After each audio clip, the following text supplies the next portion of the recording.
जय श्रीमन्नारायण। आज हम इस विषय पर विचार करेंगे कि पूजा पाठ एवं जप में भाव ही प्रधान है।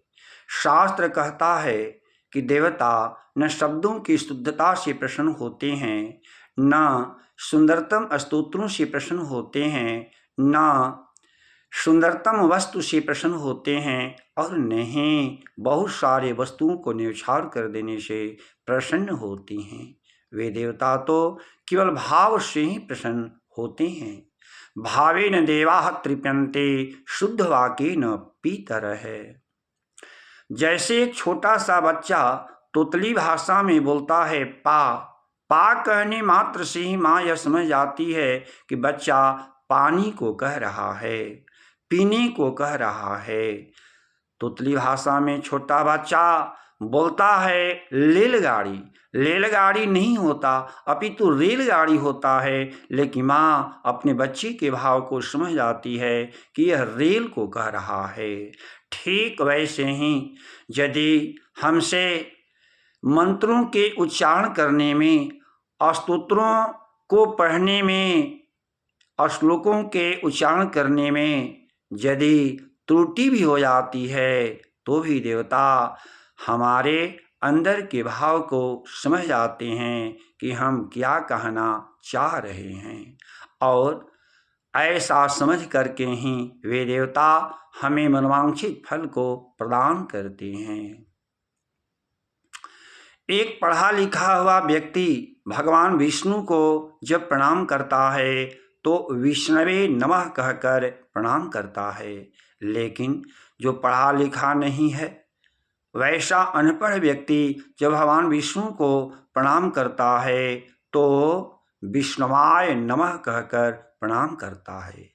यद्यपि कि विष्णवाय नमः अशुद्ध है और विष्णवे नमः शुद्ध है, तो उन दोनों में अधिक फल किसको मिलेगा?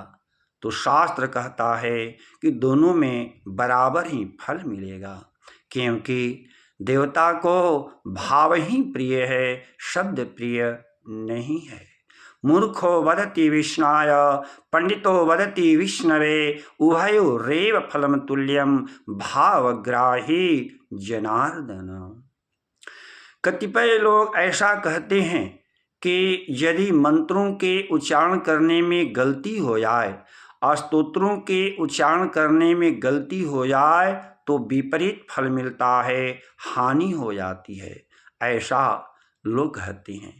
तो मैं उन लोगों से पूछना चाहता हूँ कि यदि मंत्रों के उच्चारण करने में गलती हो जाए और उससे हानि हो जाती है तो वाल्मीकि की हानि क्यों नहीं हुई? वाल्मीकि का नाश क्यों नहीं हुआ? क्योंकि वे तो हमेशा उल्टा जपते थे, मारा मारा जपते थे, लेकिन वे वाल्मीकि ब्रह्म के समान हो गए। उल्टा नाम जपे जग जाना, वाल्मीकि भय ब्रह्म समाना। इससे सिद्ध होता है कि भगवान को भाव ही प्रिय है, शब्द प्रिय नहीं है, विद्वता प्रिय नहीं है।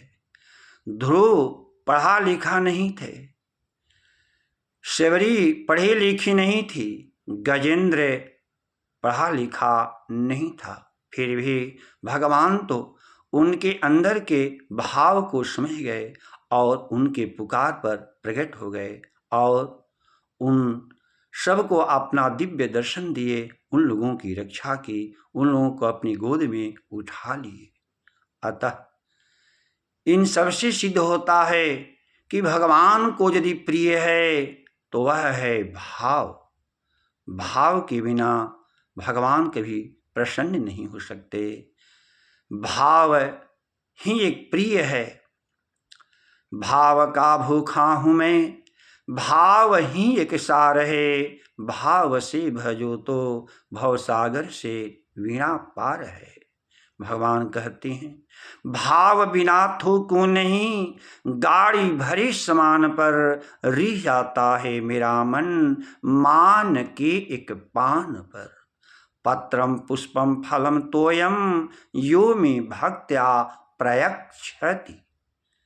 प्रेम पूर्वक, भक्ति पूर्वक एक यदि पत्ता भी चढ़ा देता है, यदि एक पुष्प भी चढ़ा देता है, यदि प्रेम से मुझे जल ही दे देता है, तो उसी को मैं स्वीकार कर करके उनको अपना बना लेता हूँ।